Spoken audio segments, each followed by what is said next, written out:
हमारी बेटियों को सुरक्षा न दे पाने वालों जनता माफ नहीं करेगी। चलो हालात बदले, देश की सरकार बदले, भाजपा को वोट दे, अब की बार मोदी सरकार। It's been over 10 years of BJP rule in the country. So, did the halat really change? Let's understand.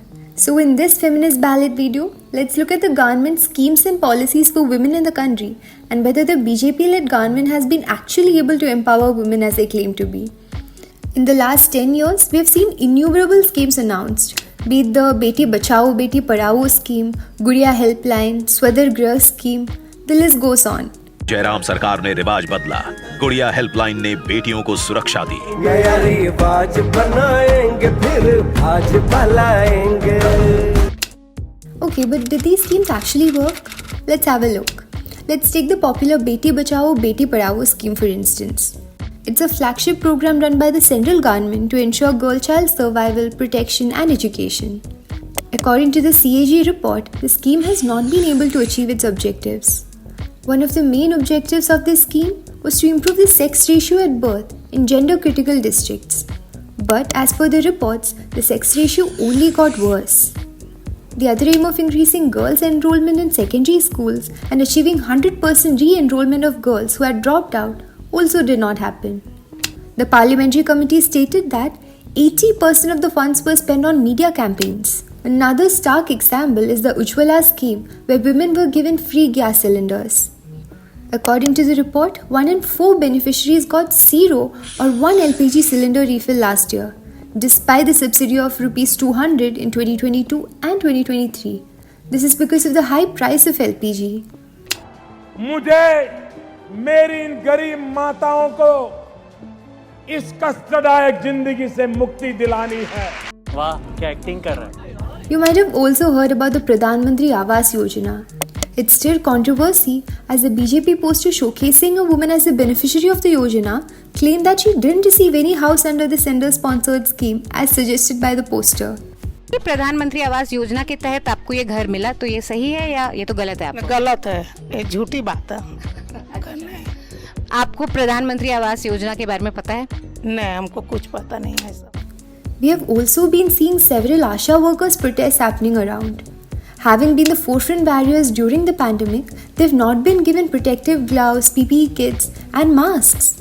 Delayed payments, absence of insurance coverage and exploitative working conditions forced more than 6 lakh ASHA workers from all over the country to protest for the last 2 years, only for their efforts to go in vain. WHO ने भारत की आशा workers, आशा बहनों को director generals global health leader award से सम्मानित किया है। But awards don't feed their families. Awards don't help them fight their everyday battles with poverty. During their protests in Uttar Pradesh, Chief Minister Yogi Adityanath promised to increase the honorarium for Ashas. But this was just to end the protests. Just another fake promise. Things have not been easy for transgender women as well. Delhi-based transgender lawyer Raghavi talked to Scroll India about how the transgender community is electorally insignificant because it is not a vote bank that can sway elections in any constituency. As far as I know, no political party has made any outreach efforts to woo trans voters or even get trans people to register to vote, she said. कोई भी तबका हो, देश की हर बेटी के बारे में चिंता कर रहे हैं हमारे Modi ji. But what about the women in Manipur, the women of Shaheen Bagh? It has been more than a year since the gruesome incidents unfolded in Manipur. Yet, the Prime Minister has not visited the state.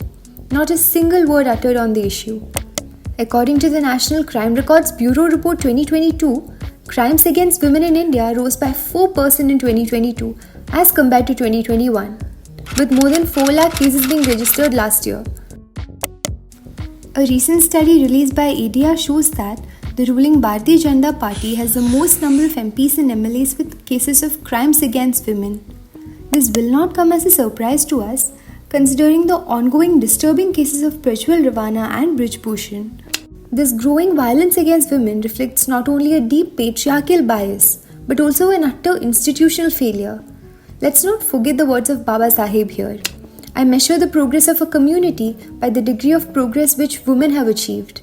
A country is truly developed only if the women of the country are empowered.